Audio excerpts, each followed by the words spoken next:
Ramesh Chennithala ji, P.K. Kunyalikutty ji, our candidates, M.K. Raghavan ji, Shafi Parambil ji, E.T. Mohammad Bashir ji, Dr. M.B. Abdul Samad Samadani ji, India Alliance leaders on the stage, dear brothers and sisters, friends from the media, I'd like to welcome all of you here today. അധ്യക്ഷവേദിയിലെ ബഹുമാന്യരായ നേതാക്കന്മാരെ, India മുന്നണിയുടെ അതിശക്തരായ നേതാക്കന്മാരെ, ബഹുമാന്യരായ മാധ്യമ പ്രവർത്തകരെ, ഈ സംഗമത്തിൽ പങ്കെടുക്കുന്ന കോഴിക്കോട്ടെ എൻ്റെ പ്രിയപ്പെട്ട സഹോദരി സഹോദരന്മാരെ, നിങ്ങൾക്കേവർക്കും ഈ വേദിയിലേക്ക് ഹാർദമായ സ്വാഗതം ഞാനും ആശംസിക്കുകയാണ്.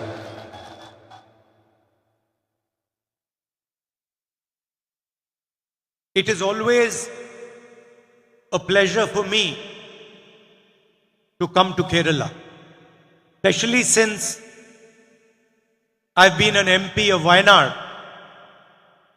Whenever I board a flight towards Kerala, I feel that I am coming home. മലയാളക്കരയിലേക്ക് കാലുകുത്തുന്നത് എനിക്കെന്നും അഭിമാനമാണ്, ഹൃദയം നിറഞ്ഞ സന്തോഷമാണ്. വയനാടിൻ്റെ മണ്ണിൽ നിന്ന് പാർലമെന്റ് മെമ്പറായി തിരഞ്ഞെടുക്കപ്പെട്ടതിന് ശേഷം വയനാട്ടിലേക്ക് വരുന്നതിന് വേണ്ടി ഞാൻ വിമാനം കയറുമ്പോൾ എൻ്റെ മനസ്സിൽ കടന്നു വരാറുള്ള ചിന്ത, ഞാൻ എൻ്റെ വീട്ടിലേക്ക് പോവുകയാണ് എന്നാണ് എനിക്ക് തോന്നാറുള്ളത്.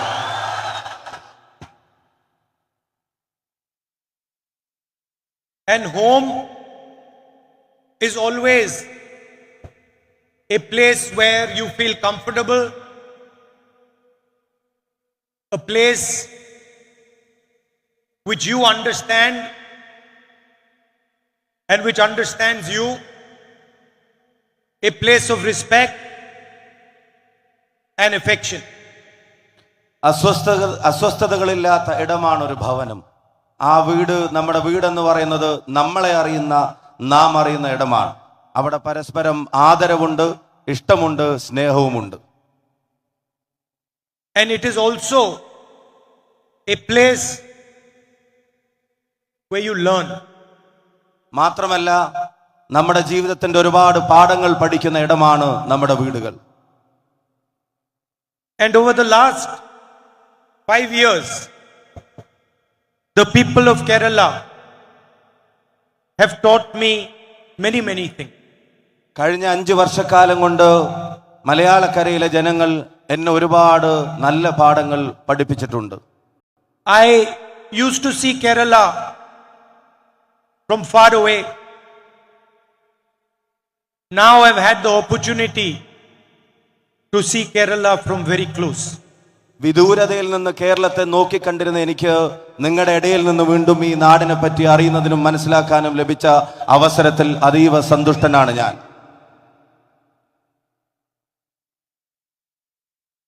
So, one thing you understand is that Kerala is not only a state of this country.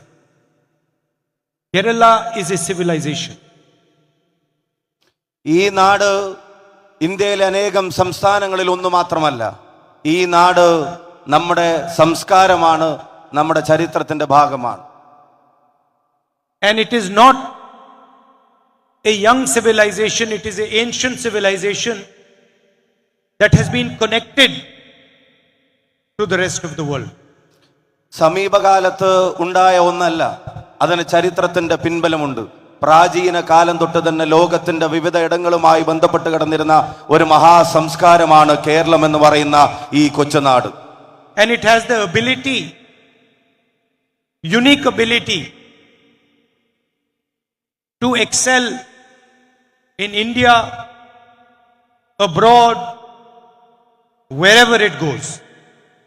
മലയാളിക്കും മലയാളക്കരക്കും ഒരു പ്രത്യേകതയുണ്ട്, സവിശേഷമായ പ്രത്യേകത. ഇന്ത്യയുടെ അതിരുകൾക്കുള്ളിലും ഇന്ത്യയുടെ അതിരുകൾക്ക് പുറത്തും എവിടെ ചെന്നാലും ഉജ്ജ്വലമായ പ്രകടനങ്ങൾ പുറത്തുകൊടുക്കാൻ എല്ലാ കാലത്തും മലയാളിക്ക് കഴിയുന്നു എന്നുള്ളത് അഭിമാനകരമാണ്. And there are examples of this everywhere. There are our beloved nurses who are known for their gentleness, for their compassion, for their empathy, right across the world. ഇതിന് നിരവധി ഉദാഹരണങ്ങൾ നമുക്ക് ചൂണ്ടിക്കാണിക്കാൻ കഴിയും. ഒരു ഉദാഹരണം എടുത്തു നോക്കുക. മലയാളക്കരയിൽ നിന്ന് ലോകമെമ്പാടും പരന്നു കിടക്കുന്ന നഴ്സിംഗ് സമൂഹം, ആ ജോലി ചെയ്യുന്നവർ അവരുടെ കരുണാഭാവം കൊണ്ടും കാരുണ്യം കൊണ്ടും ജനങ്ങളോടും തങ്ങൾ നൽകുന്ന സേവനം നൽകുന്നവരോടുള്ള ഇഷ്ടം കൊണ്ടും ലോകത്തിന്റെ സ്നേഹവും ബഹുമാനവും പിടിച്ചു പറ്റിയവരാണ്. Whether it is literature, sports, music, dance, Kerala is everywhere. എഴുത്തിന്റെ ലോകമെടുത്താൽ, കായിക മേഖല എടുത്തു നോക്കിയാൽ, അതുപോലെ തന്നെ സംഗീതത്തിന്റെ ലോകമെടുത്താൽ, നൃത്തത്തിന്റെ ലോകമെടുത്താൽ, എവിടെ നോക്കിയാലും നിങ്ങൾക്ക് കേരളത്തെ കാണാൻ കഴിയും, മലയാളിയെ കാണാൻ കഴിയും. And throughout my time in Kerala, I have always felt from everybody, all religions, all communities, love and affection. I know that there is a sharp contest between the ideology of the LDF and the ideology of the UDF. And I, of course, am from the UDF, so I disagree with the people of the LDF. കേരളത്തിലുടനീളം സഞ്ചരിക്കുമ്പോൾ എനിക്ക് കാണാൻ കഴിയുന്ന ഒരു കാര്യമുണ്ട്. മതങ്ങൾക്കിടയിൽ, മറ്റു പല വിശ്വാസങ്ങൾക്കുമിടയിലുമെല്ലാം സ്നേഹത്തിന്റെ ഒരു നൂല് കൊണ്ട് ഈ കേരളത്തെ കോർത്തിണക്കിയത് നമുക്ക് കാണാൻ കഴിയും. അങ്ങനെ സഞ്ചരിക്കുമ്പോഴും ഒരുപക്ഷെ ആശയപരമായി LDF-ഉം UDF-ഉം തമ്മിൽ ഒരുപാട് അന്തരങ്ങളെ നമുക്ക് കാണാൻ കഴിയും. ആ ആശയപരമായ യുദ്ധത്തിൽ ഞാൻ UDF-നൊപ്പം ഉറച്ചു നിൽക്കുക തന്നെ ചെയ്യും. And wherever I go, wherever in Kerala I go, I get affection, respect and love from the people of Kerala.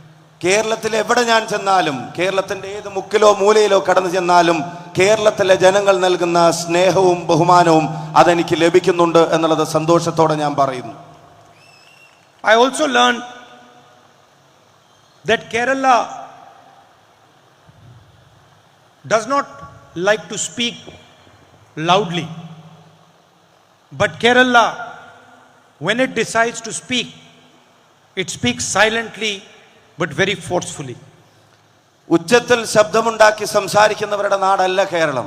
പക്ഷെ കേരളം ഒരു കാര്യം സംസാരിക്കാൻ തീരുമാനിച്ചാൽ, കേരളം ഒരു സന്ദേശം നൽകാൻ തീരുമാനിച്ചാൽ, ഒരു പക്ഷേ നമുക്ക് നിശബ്ദമെന്ന് തോന്നിയേക്കാമെങ്കിലും അത് വളരെ കരുത്തുറ്റതായിരിക്കും എന്നുള്ളത് ഞാൻ തിരിച്ചറിയുന്നുണ്ട്.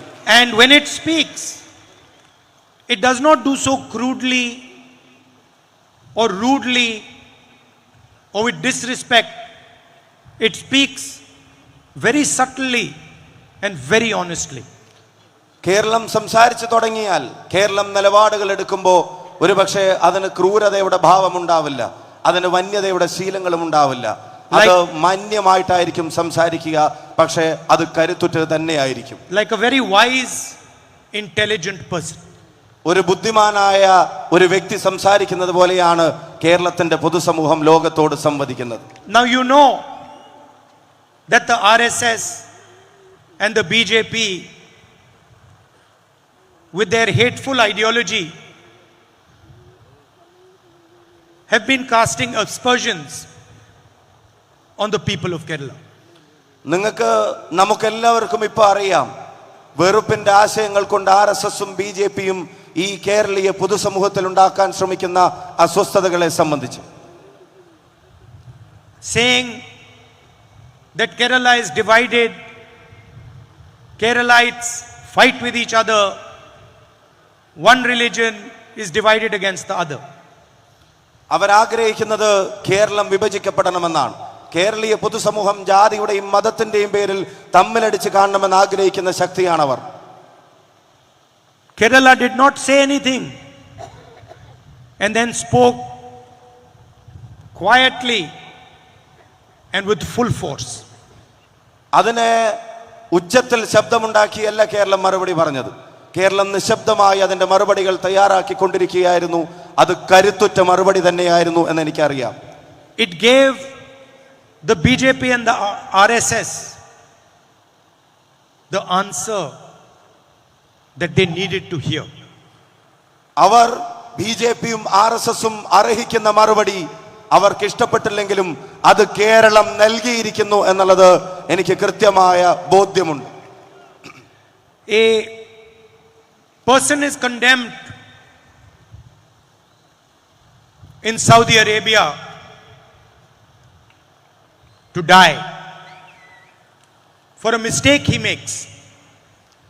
സംഭവിച്ചു പോയ ഒരു തെറ്റിന്റെ പേരിൽ സൗദി അറേബ്യയിൽ ഒരു വ്യക്തി വധശിക്ഷയ്ക്ക് വിധിക്കപ്പെടുന്നു. And the whole of Kerala, every single religion, all ages, men, women, children, they get together and they collect the money to save that man's life. ജാതിയുടെ വേലിക്കെട്ടുകൾക്കപ്പുറത്ത്, മതത്തിന്റെ അതിർവരമ്പുകൾക്കപ്പുറത്ത്, ലിംഗവ്യത്യാസങ്ങളില്ലാതെ മലയാളി സമൂഹം ആണും പെണ്ണും കുട്ടിയും എല്ലാവരും അണിനിരന്ന് ആ മനുഷ്യനെ ജീവിതത്തിലേക്ക് തിരികെ കൊണ്ടുവരാൻ നടത്തിയ ഒരു മഹായജ്ഞം, അത് മാതൃകാപരമാണ്. Nobody asks what is the religion of the boy, of the man. The entire Kerala gets together, and in a matter of days,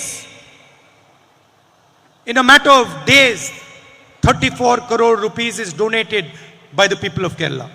വധശിക്ഷയ്ക്ക് വിധിക്കപ്പെട്ടവന്റെ മതം ചികഞ്ഞല്ല മലയാളി സമൂഹം സഹായത്തിന്റെ വഴിയെ നടന്നത്. അവരതൊന്നും ചകഞ്ഞില്ല. ഏതാനും ദിവസങ്ങൾ കൊണ്ട് മലയാളി സമൂഹം 34 കോടി രൂപ ആ ചെറുപ്പക്കാരന് വേണ്ടി കണ്ടെത്തി കൊടുത്തു. See how Kerala spoke with dignity, with love and affection, and gave a befitting reply to the ideology of the RSS and to the Prime Minister of India. ഈ നാടിനെ മതത്തിന്റെ പേരിൽ വിഭജിക്കാൻ ശ്രമിക്കുന്ന RSSന്റെ ആശയങ്ങൾക്കും അതിന് നേതൃത്വം നൽകുന്ന ഇന്ത്യയുടെ പ്രധാനമന്ത്രിക്കും കേരളം കൊടുത്ത മനോഹരമായ മറുപടി നിങ്ങൾ നോക്കുക. ഈ ചെറുപ്പക്കാരനെ രക്ഷിച്ചെടുത്ത കേരളം ജാതിയുടെ മതത്തിന്റെ മറ്റെല്ലാ വേലിക്കെട്ടുകൾക്കപ്പുറത്തും അണിനിരുന്നത് വെറുപ്പിന്റെ ആശയങ്ങൾക്കുള്ള കരുത്തുറ്റ മറുപടിയാണ് എന്ന കാര്യത്തിന് സംശയം വേണ്ട. So this is how Kerala teaches people what is in its heart, what is in its soul. ഇതാണ് കേരളം ലോകത്തെ പഠിപ്പിക്കുന്നത്. കേരളത്തിന്റെ ഹൃദയത്തിൽ എന്താണ്, കേരളത്തിന്റെ ആത്മാവിൽ എന്താണ് എന്ന്. The Prime Minister says India is one nation, one leader, one language.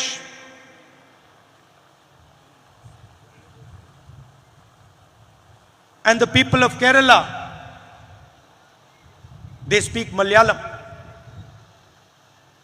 Malayalam is not just a language. Malayalam is the soul of the people of Kerala. It is how every mother speaks to her child for the first time. It is how every father guides his son to live a life of respect and dignity. It is how every friend talks to his friend when they are struggling together. And to say that there will only be one language in India is to insult the history, the tradition of this state. ഈ രാജ്യത്തിന്റെ പ്രധാനമന്ത്രി പറയുന്നു ഒരു രാജ്യം, ഒരു നേതാവ്, ഒരു ഭാഷ എന്നുള്ളത്. മലയാളക്കര സംസാരിക്കുന്നത്, കേരളം സംസാരിക്കുന്നത് മലയാളമാണ്. മലയാളം അനേകം ഭാഷകളിൽ ഒന്ന് മാത്രമല്ല, ഓരോ മലയാളിയുടെയും ആത്മാവാണ് മലയാളം എന്ന് നമ്മൾ തിരിച്ചറിയുന്നു. അതാണ് പെറ്റമ്മ പൊന്നുമക്കളോട് ആദ്യം പറയുന്ന ഭാഷ. അതാണ് മക്കളെ വഴി നടത്തുമ്പോൾ അച്ഛൻ ഉപയോഗിക്കുന്ന ആദ്യത്തെ ഭാഷ. അതാണ് സങ്കട കടലുകൾ താണ്ടാൻ സൗഹൃദങ്ങൾ പരസ്പരം ഉപയോഗിക്കുന്ന ഭാഷ. ആ ഭാഷയെ ഒരു രാഷ്ട്രത്തിൽ ഒരു ഭാഷ എന്ന് മാത്രം പറയുന്നവർ അവരെ ഈ ഭാഷയെയും ഈ സമൂഹത്തെയും അപമാനിക്കുകയാണ് എന്ന് തന്നെ ഞാൻ പറയാൻ ആഗ്രഹിക്കുന്നു. India is like a bouquet of flowers. Different languages, different religions, different traditions, different histories, all of them coming together, supporting each other and making each other more beautiful. മനോഹരമായ ഒരു പൂച്ചെണ്ടാണ് നമ്മുടെ രാജ്യം. അതിൽ പല മതങ്ങളുണ്ടാകാം, അതിൽ പല സംസ്കാരങ്ങളുണ്ടാവാം, അതിൽ പല ഭാഷകളുണ്ടാവാം. അതെല്ലാം ഒന്നിച്ചു ചേരുന്ന സൗന്ദര്യമാണ് ഇന്ത്യ എന്ന രാജ്യമെന്ന് ഞാൻ പറയാൻ ആഗ്രഹിക്കുന്നു. It is a pity that the Prime Minister of India does not understand India's nature. അതുപോലും മനസ്സിലാക്കാൻ കഴിയാതെ ഈ രാജ്യത്തിന്റെ സ്വഭാവ സവിശേഷതകളെയും വൈവിധ്യങ്ങളെയും മനസ്സിലാക്കാൻ ഈ രാജ്യത്തിന്റെ പ്രധാനമന്ത്രിക്ക് കഴിയുന്നില്ല എന്നുള്ളതിൽ എനിക്ക് സഹതാപം തോന്നുന്നു. He does not understand that our multiple languages, multiple traditions, multiple religions are our biggest strength. അദ്ദേഹത്തിന് മനസ്സിലാവുന്നില്ല ഈ നാടിന്റെ ഭാഷാ വൈവിധ്യങ്ങൾ, ഈ നാടിന്റെ മതങ്ങൾ, ഈ നാടിന്റെ സംസ്കാരത്തിന്റെ വൈവിധ്യങ്ങൾ, ഇതെല്ലാം ഈ രാജ്യത്തിന്റെ കരുത്താണ് എന്നുള്ളത് ഇന്ത്യയുടെ പ്രധാനമന്ത്രിക്ക് മനസ്സിലാകുന്നില്ല. He cannot see that from these multiple perspectives comes a beautiful, powerful perspective. അദ്ദേഹത്തിന് കാണാൻ കഴിയുന്നില്ല ഈ വൈവിധ്യങ്ങളുടെ സൗന്ദര്യം സ്വന്തം കണ്ണുകൊണ്ട് കണ്ട് ആസ്വദിക്കാനും അതിന്റെ മനോഹാരിത മനസ്സിലാക്കാനും ഇന്ത്യയുടെ പ്രധാനമന്ത്രിക്ക് കഴിയുന്നില്ല. It is difficult for him to see this because his only quest is to be in power at all costs.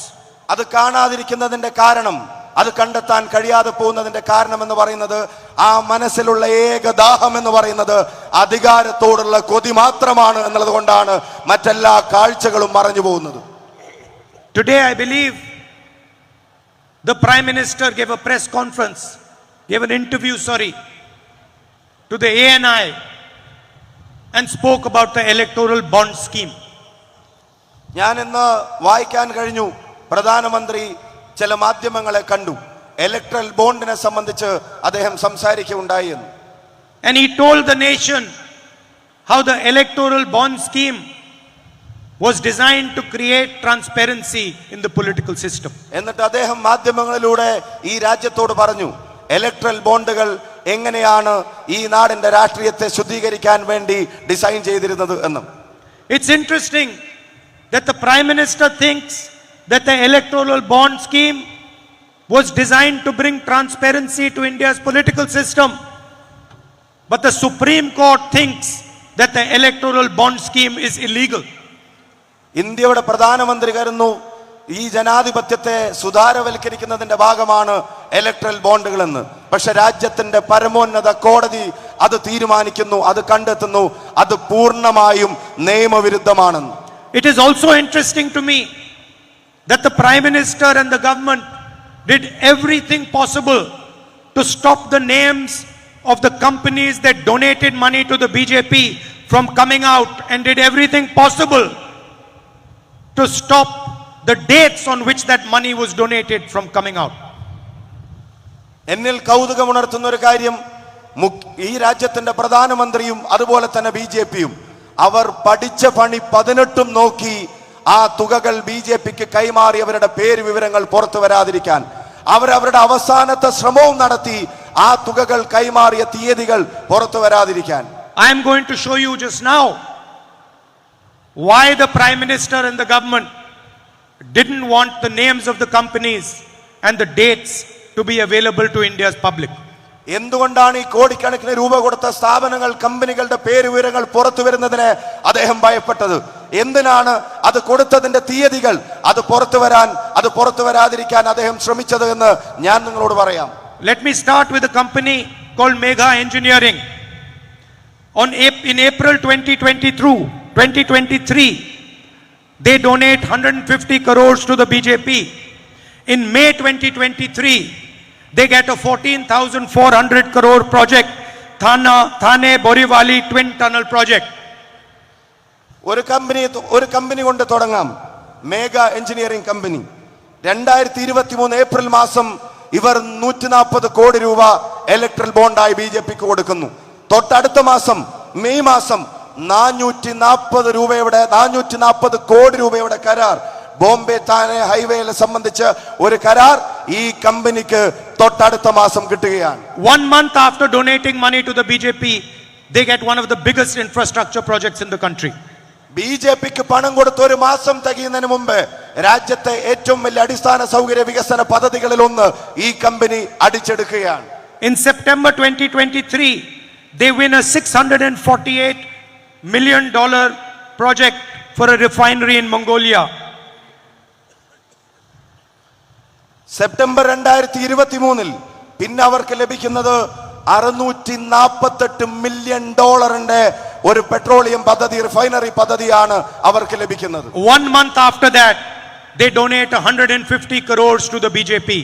തൊട്ടടുത്ത മാസം വീണ്ടും ബിജെപിക്ക് 150 കോടി രൂപ ഈ കമ്പനി കൊടുക്കുകയാണ്. Between December 2021 and March 2023, they won 26 national highway projects worth 20,889 crores. And at the same time, they were donating 426 crores to the BJP. December 2021 മുതൽ March 2023 വരെ അവർക്ക് 26 ദേശീയപാത കരാറുകളാണ് ഇതേ കമ്പനിക്ക് കിട്ടുന്നത്. എന്ന് മാത്രമല്ല 20,889 കോടിയുടെ കരാർ ഈ കമ്പനിക്ക് കിട്ടുന്നു. അതേസമയം തന്നെ അവർ ബിജെപിക്ക് 426 കോടി രൂപയുടെ സംഭാവന ഇലക്ട്രൽ ബോണ്ട് വഴി കൊടുക്കുകയും ചെയ്യുന്നു. Dr. Reddy's lab, on 12th November 2023, there is an IT raid on the company. On the 17th November 2023, 5 days later, they donate money to the BJP. അടുത്ത കമ്പനിക്ക് 12 നവംബർ 2023 ഒരു റെയ്ഡ് വരുന്നു. കൃത്യം 5 ദിവസത്തിനപ്പുറം 17-ാം തീയതി അവർ ഇലക്ട്രൽ ബോണ്ട് വഴി അവരും ബിജെപിക്ക് പണം നൽകുന്നു. Torrent Pharma, 7th May 2019, they donate 9 crores to the BJP. 20 days later, they receive a 285 crore tax exemption from the government of Maharashtra. അടുത്ത കമ്പനി ഒരു ഫാർമ കമ്പനി. 2019 7-ാം മാസം അവർ ബിജെപിക്ക് 9 കോടി രൂപ കൊടുക്കുന്നു. 20 ദിവസം കഴിയുമ്പോഴേക്കും ആ കമ്പനിക്ക് 285 കോടി രൂപയുടെ ടാക്സ് ഇളവുകൾ ബിജെപി ഗവൺമെന്റ് അനുവദിച്ചു കൊടുക്കുകയാണ്. January 2024, they gave 50 crore to BJP. 2 months later, in March 2024, they get a 1,540 crore solar power project in Maharashtra. മറ്റൊരു കമ്പനി ജനുവരി 2024 ബിജെപിക്ക് 50 കോടി രൂപ കൊടുക്കുന്നു. അതേ വർഷം മാർച്ചിൽ, കഴിഞ്ഞ മാർച്ചിൽ ആ കമ്പനിക്ക് മഹാരാഷ്ട്രയിൽ കിട്ടിയ സോളാർ പ്രൊജക്ടിന്റെ എമൗണ്ട് എന്ന് പറയുന്നത് 1,540 കോടി രൂപയാണ്. Airtel company, between 2019-2021, donate 51 crores to the BJP. In August 2021, they get a global mobile personal communication satellite license. Airtel company അത് 2019-നും 2021-നും ഇടക്ക് കോടിക്കണക്കിന് രൂപ ബിജെപിക്ക് നൽകുന്നു. ഓഗസ്റ്റ് മാസം 21-ാം തീയതി ആവുമ്പോഴത്തേക്കും അവർക്ക് പ്രധാനപ്പെട്ട ഒരു കരാർ ബിജെപി ഒപ്പിച്ചു കൊടുക്കുന്ന കാഴ്ച നമ്മൾ കാണുന്നു. Brothers, this list goes on and on and on. അറ്റമില്ലാത്ത അന്ത്യമില്ലാത്ത ഈ അഴിമതിയുടെ കഥകൾ, ഈ ലിസ്റ്റ് അത് തുടർന്നുകൊണ്ടേയിരിക്കുകയാണ്. The electoral bond scheme is not a way to clean politics. It is an extortion racket. It is the biggest extortion racket on the planet. ഇവിടെ electoral bond എന്ന് പറയുന്നത് രാഷ്ട്രീയ ശുദ്ധീകരണത്തിന്റെ ആയുധമല്ല. അത് ഇന്ത്യ രാജ്യം കണ്ട, ലോകം കണ്ട ഏറ്റവും വലിയ തീവട്ടി കൊള്ളകളിൽ ഒന്നാണ് എന്ന് ഞാൻ പറയാൻ ആഗ്രഹിക്കുന്നു. It is a way to steal from the people of India, and it has been organized, conceptualized by the Prime Minister of India himself. മോഷണത്തിന്റെ, ഈ നാട്ടിലെ ജനങ്ങളിൽ നിന്ന് മോഷണം നടത്തുന്നതിന്റെ ഏറ്റവും വലിയ രീതികളാണ് പ്രൈം മിനിസ്റ്റർ, ഇന്ത്യയുടെ പ്രധാനമന്ത്രി രൂപകൽപ്പന ചെയ്ത് ഭാവം കൊടുത്ത് നടപ്പിലാക്കിയ ഒരു പദ്ധതിയുടെ പേരാണ് ഇലക്ട്രൽ ബോണ്ട് സ്കീം എന്ന് ഞാൻ പറയും.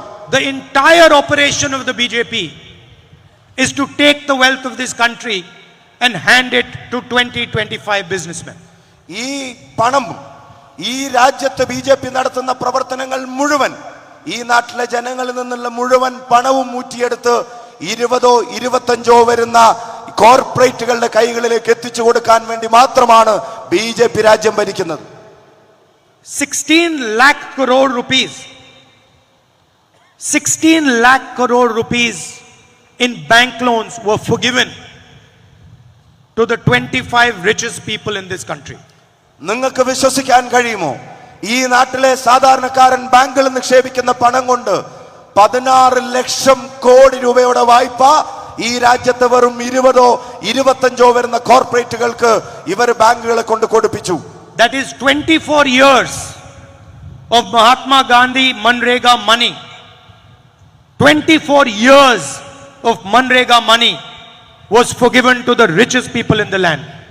നിങ്ങൾ ഓർക്കണം, ഈ നാട്ടിലെ സാധാരണക്കാരൻ പണിയെടുക്കുന്ന മഹാത്മാഗാന്ധി തൊഴിലുറപ്പ് പദ്ധതിക്ക് ഈ രാജ്യം വെക്കുന്ന തുക, നീക്കിവെക്കുന്ന തുക കാൽക്കുലേറ്റ് ചെയ്താൽ, കണക്ക് കൂട്ടിയാൽ 24 വർഷം അവർക്ക് കൊടുക്കേണ്ട കൂലിപ്പണമാണ് ഈ കോർപ്പറേറ്റുകൾക്ക് വേണ്ടി രാജ്യം ഭരിക്കുന്ന സർക്കാർ ബാങ്കുകളിലൂടെ എഴുതി കൊടുത്തത് എന്ന് നിങ്ങൾ തിരിച്ചറിയണം. Airports, ports, infrastructure, bridges, mines, power, solar power, wind power, defense contracts, all of them given to one businessman. ഈ നാടിന്റെ എയർപോർട്ടുകൾ, ഈ നാടിന്റെ കടൽ തീരങ്ങൾ, ഈ നാടിന്റെ മൈനുകൾ, ഈ നാടിന്റെ മറ്റെല്ലാ സാധ്യതകളും, ഈ നാടിന്റെ നാച്ചുറൽ റിസോഴ്സസ്, അങ്ങനെ എന്തിനു പറയണം, ഈ രാജ്യത്തിന്റെ മുഴുവൻ സമ്പത്തിന്റെ ഒരു പ്രധാനപ്പെട്ട ഭാഗവും ഒരൊറ്റ കോർപ്പറേറ്റിനെ ഏൽപ്പിച്ച ഗവൺമെന്റ് ആണ് നരേന്ദ്രമോദിയുടെ government. And the result, the highest rate of unemployment in 45 years. അതിന്റെ അനന്തര ഫലം എന്താണ്? അതെന്താണ് ഈ രാജ്യത്തുണ്ടാക്കിയത്? ഈ രാജ്യം 45 വർഷം കണ്ടതിൽ വെച്ച് ഏറ്റവും വലിയ തൊഴിലില്ലായ്മയാണ് ഈ നയങ്ങൾ സൃഷ്ടിച്ചത്. 22 people in India have as much wealth as 70 crore people.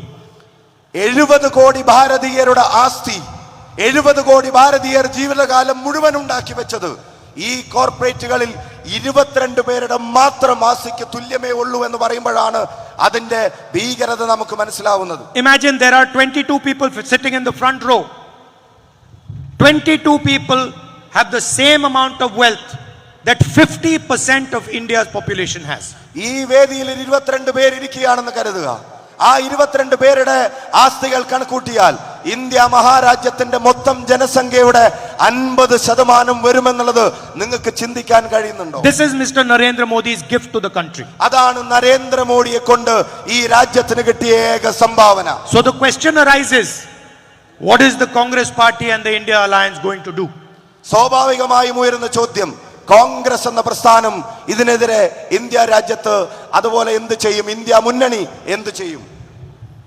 The first thing we are going to do is we are going to support the women of our country.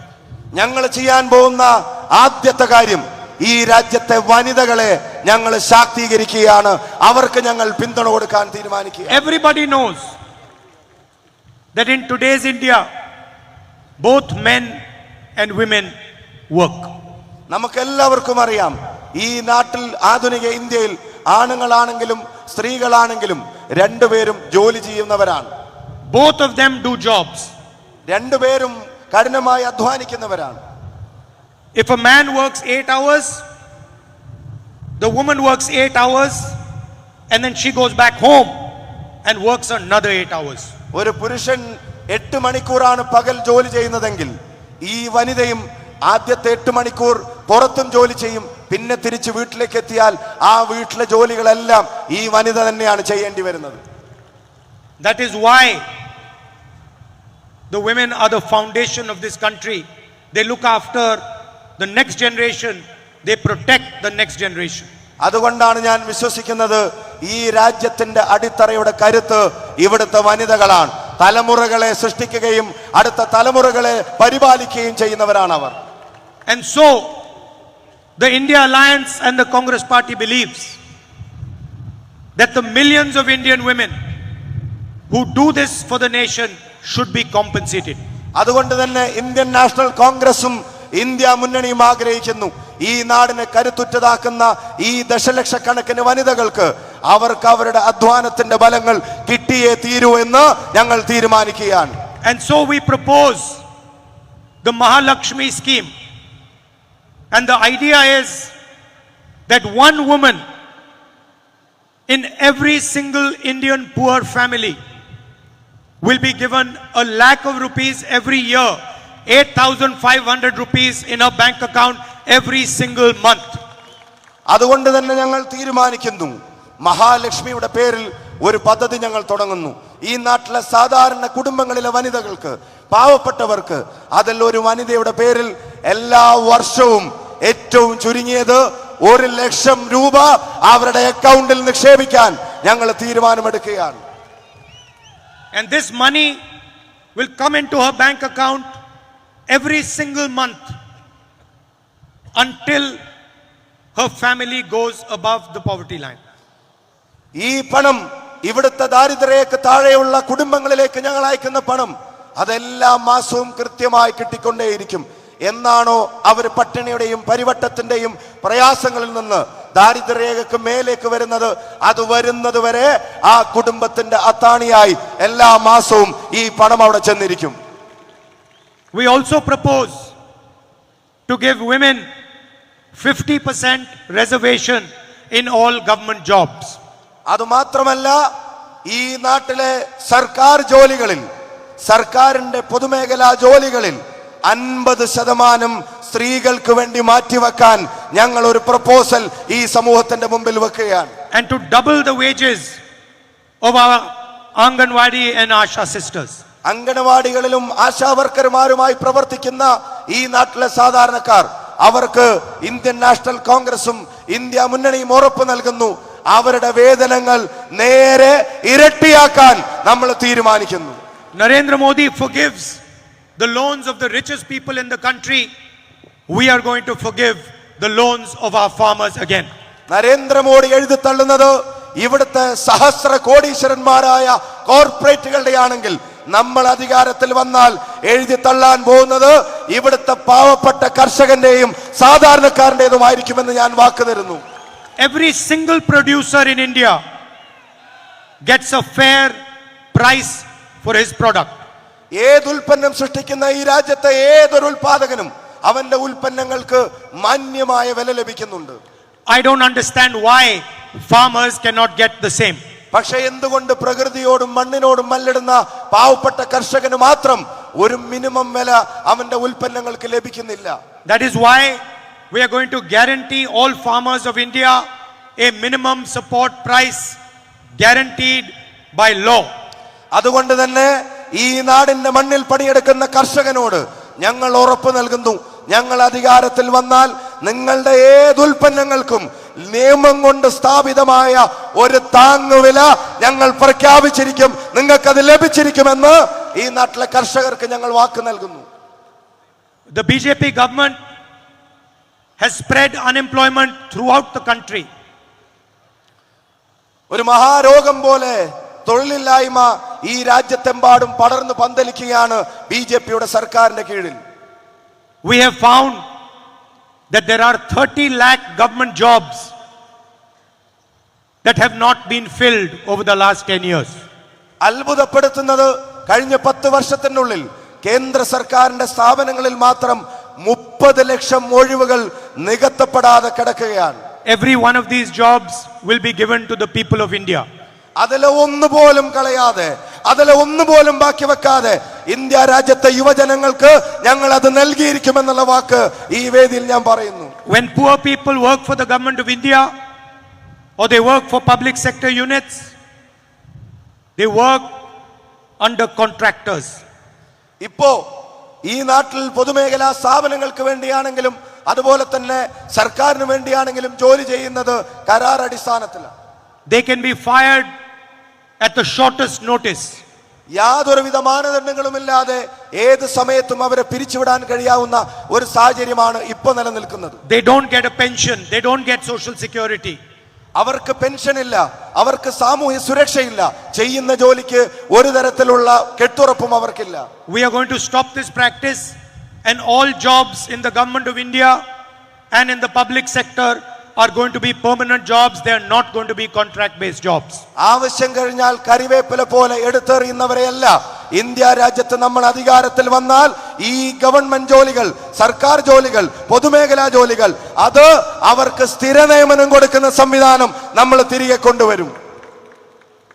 The army did not ask for Agniveer. The army did not ask for Agniveer. Agniveer.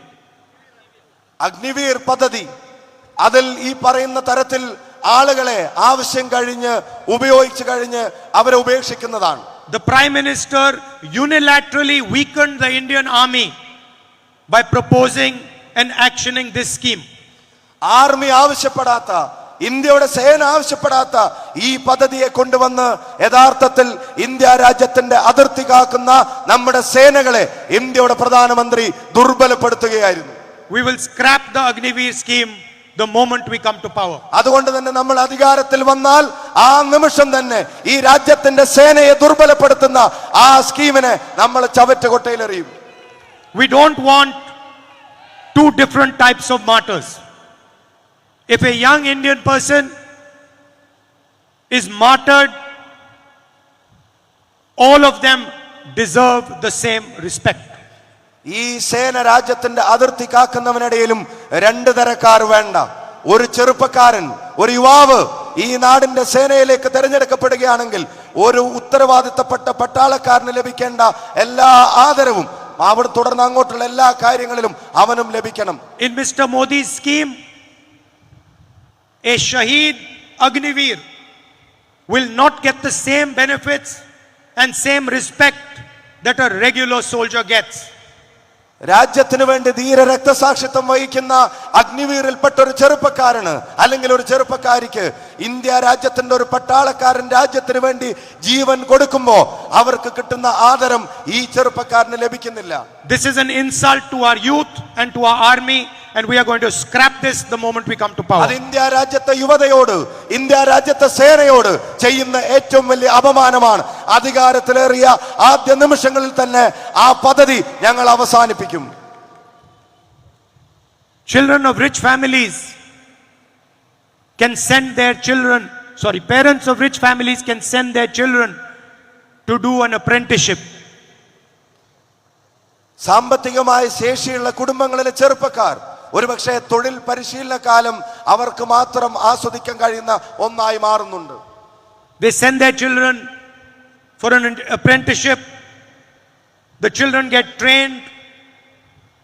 The children get paid on the job. And then after the apprenticeship, the children can get a permanent job. അവർക്ക് പഠിച്ചിറങ്ങിയ മക്കളെ ഒരുപക്ഷെ തൊഴിൽ പരിശീലനത്തിന് അയക്കാനുള്ള സാവകാശം ഉണ്ടായിരിക്കും, അതിനുള്ള സ്ഥിതി ഉണ്ടായിരിക്കും. അവർക്ക് അവിടെ പരിശീലനം ലഭിക്കും. ആ പരിശീലനം ലഭിച്ചു കഴിഞ്ഞ് അവർക്ക് ചിലപ്പോൾ ജോലിയും അവിടെ ഒരു സ്ഥിര നിയമനം കിട്ടിയെന്ന് വരാം. This is not available to the vast majority of India's youngsters. പക്ഷെ അത് നാട്ടിലെ പാവപ്പെട്ടവന്, കോടിക്കണക്കിന് ആളുകൾക്ക് അവർക്ക് താങ്ങാൻ കഴിയുന്നതാണോ? പഠിച്ചു കഴിഞ്ഞാൽ ഉടനെ കുടുംബത്തിന്റെ ബാധ്യതകൾ ഏറ്റെടുക്കേണ്ടവന് എവിടെയാണ് പരിശീലന കാലം? എവിടെയാണ് പരിശീലനത്തിന് ശേഷം തൊഴിലിന് കാത്തിരിക്കാനുള്ള സാവകാശം? We are going to pass a right to apprenticeship law. ഞങ്ങൾ അതുകൊണ്ട് തന്നെ ചരിത്രപരമായ ഒരു നിയമം കൂടെ കൊണ്ടുവരാൻ ആഗ്രഹിക്കുകയാണ്. പഠിച്ചു കഴിഞ്ഞ ഒരു ചെറുപ്പക്കാരന് ഒരു തൊഴിൽ പരിശീലന കാലം അത് നിയമം കൊണ്ട് ഉറപ്പുവരുത്താൻ ഞങ്ങൾ ഇവിടെ ഒരു ആക്ട് കൊണ്ടുവരാൻ പോകുന്നു. It will be the right of any graduate, any college or university graduate, any diploma holder to demand a 1-year apprenticeship from the government. It will be a paid apprenticeship. It will be training on the job, and he will get a guaranteed income of 1 lakh rupees a year, 8,500 rupees a month. ചരിത്രപരമായ ഒരു നിയമം ഈ രാജ്യത്തെ യുവാക്കൾക്ക് വേണ്ടി ഓരോ പഠിച്ചിറങ്ങുന്ന ചെറുപ്പക്കാരനും ഓരോ പഠിച്ചിറങ്ങുന്ന യുവതിക്കും അവർ പഠിച്ചിറങ്ങി ഒരു വർഷം അവർക്ക് തൊഴിൽ പരിശീലനം ഗവൺമെന്റിൽ നിന്ന് ആവശ്യപ്പെടാൻ നിയമം കൊണ്ടുവരാൻ പോവുകയാണ്.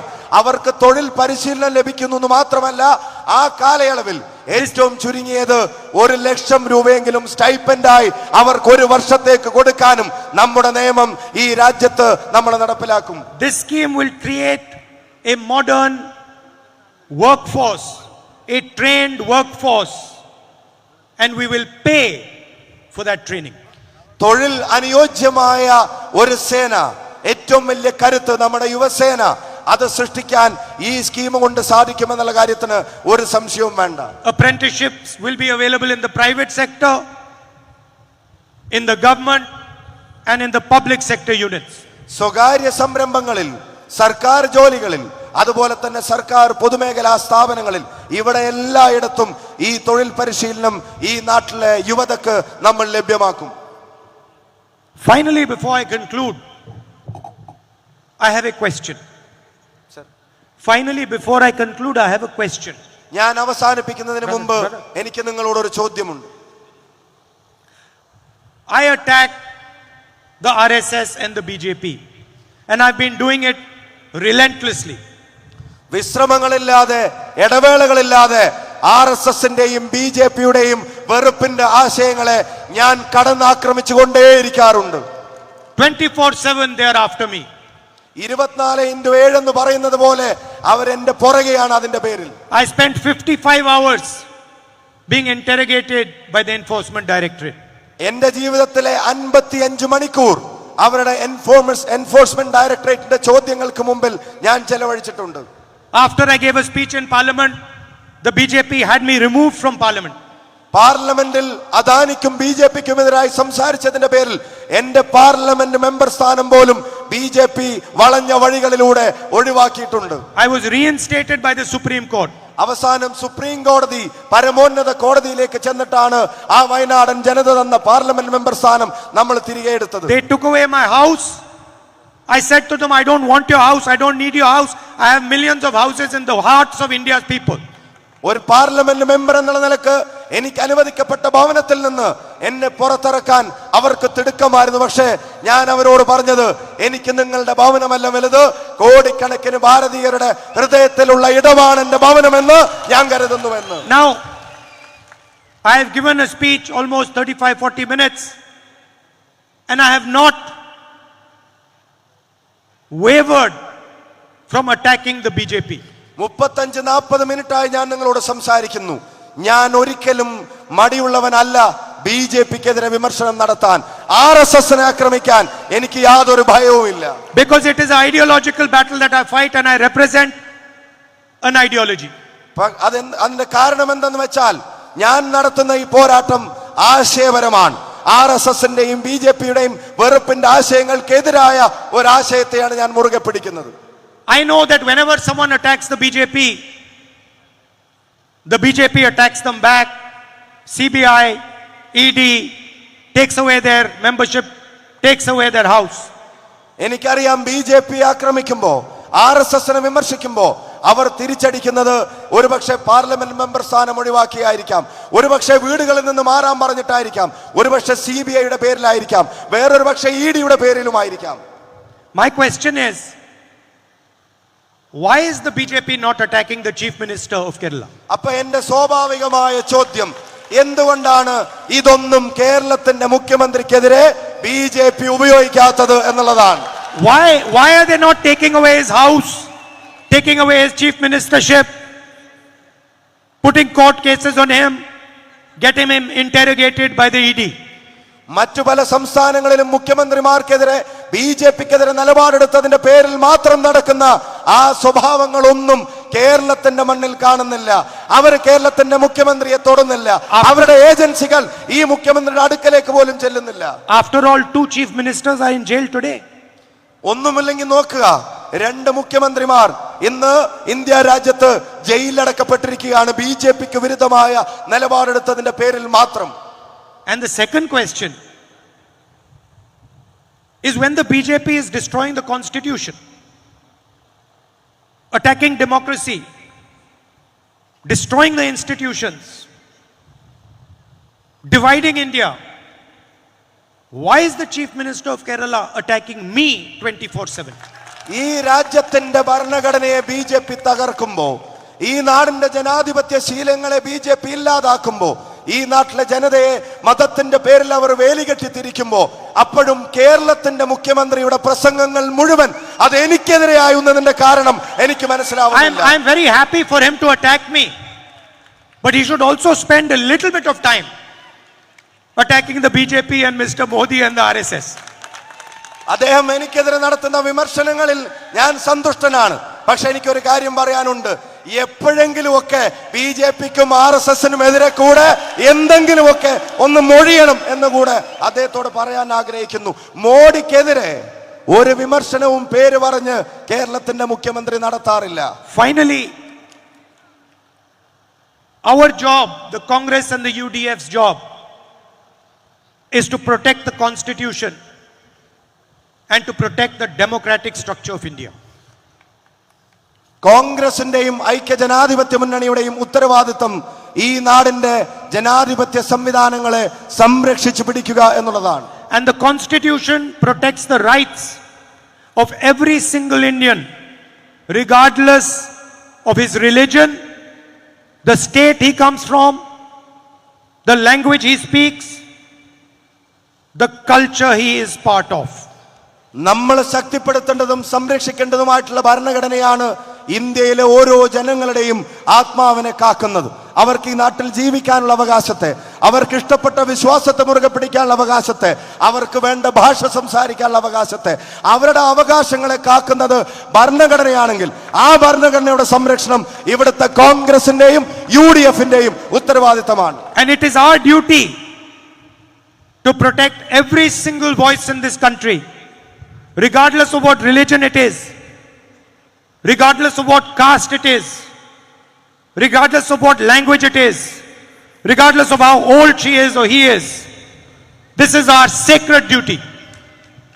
മതമേതാവട്ടെ, ജാതി ഏതുമാവട്ടെ, സംസാരിക്കുന്ന ഭാഷ വ്യത്യസ്തമാവട്ടെ, അതുപോലെ തന്നെ അവരുടെ പ്രായമോ ലിംഗമോ ഏതുമാവട്ടെ, എത്ര പാവപ്പെട്ടവനാണെങ്കിലും അല്ലെങ്കിലും ഈ നാട്ടിലെ ഓരോ ശരാശരിക്കാരന്റെയും ശബ്ദത്തെ, ആ ശബ്ദത്തെ സംരക്ഷിച്ചു പിടിക്കുക എന്നുള്ളത് നമ്മുടെ ജോലിയാണ്, നമ്മുടെ ഉത്തരവാദിത്തമാണ്. We will never decide citizenship on the basis of caste, religion or language. ഈ നാടിന്റെ പൗരന്റെ മേൽ വിഭാഗീയതയുടെ ഒരു അജണ്ടയും നമ്മൾ നടപ്പിലാക്കില്ല. അതിന് മതത്തിന്റെ വേർതിരിവുകൾ ഉണ്ടാവില്ല, അതിന് സംസാരിക്കുന്ന ഭാഷയുടെ അന്തരവും ഉണ്ടാവില്ല. We will decide citizenship based on the idea of India, nothing less. ഒരു കാര്യം ഉറച്ചു പറയുന്നു, ഇന്ത്യയുടെ പൗരത്വത്തിന്റെ മാനദണ്ഡം ഇന്ത്യ എന്ന മഹാരാജ്യത്തിന്റെ ആശയങ്ങളായിരിക്കും, മറ്റൊന്നുമായിരിക്കില്ല. And thank you. नफरत के बाजार में आप सब मोहब्बत की दुकान खोलते हो. Thank you. ഹൃദയം നിറഞ്ഞ നന്ദി. വെറുപ്പിന്റെ ഈ കമ്പോളത്തിൽ സ്നേഹത്തിന്റെ കട നമുക്ക് ഒരുമിച്ച് തുറക്കാം.